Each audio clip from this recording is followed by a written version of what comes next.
got a little bit of Lamousse Gouda, which is an aged Gouda, or Gouda as they call it in the Netherlands. And it's pretty sweet. It's like the cheese version of candy, because Gouda, although they don't protect what is Gouda, like Parmesan, like you have to meet a bunch of criteria, and the Italian government regulates how it's made in order for it to be called Parmesan Reggiano. There's no such thing in Gouda, so people can just make it all over the world, wherever they want, like however they want. But the one thing they all agree on is that you wash the curds, which washes away most of the lactose, so there's less lactic acid in the final product, and it gets kind of sweet and candy-like, a little bit butterscotchy and crunchy. This Montgomery's cheddar. There's only 3 traditional cheddars left in the world, because they never protected, they never name controlled cheddar, like Parmesan or Reggiano. So most of them have gone extinct. There's only 3 surviving ones.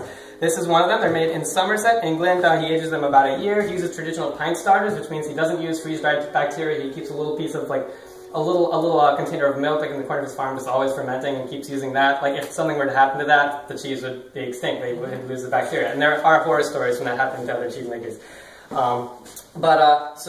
They wrap it in a muslin cloth that's soaked in lard, because that's traditionally what you do.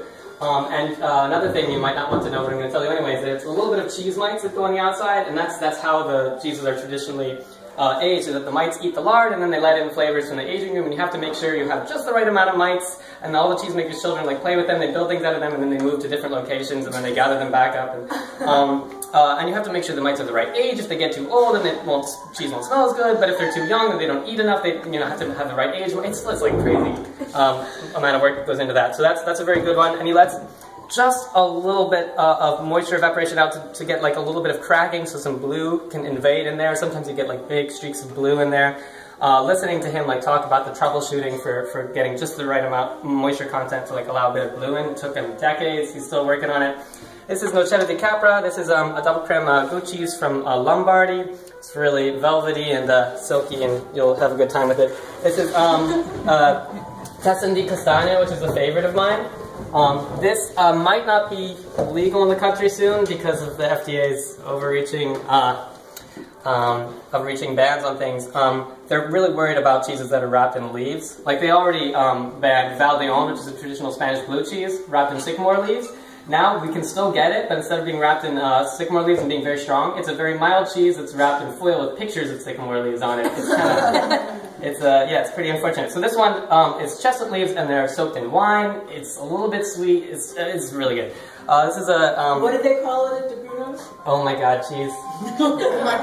And is it hard, creamy? What? Yeah, it's a little bit hard and crystalline.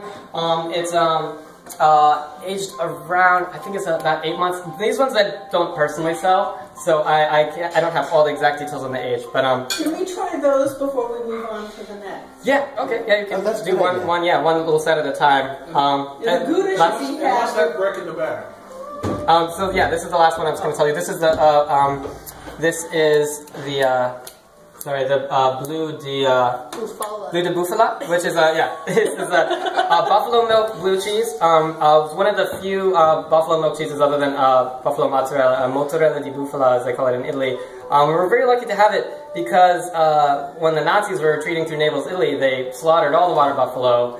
So we thought we weren't going to be able to have any buffalo milk cheeses for them. And luckily they imported new water buffalo from India and started a whole new population that's now thriving.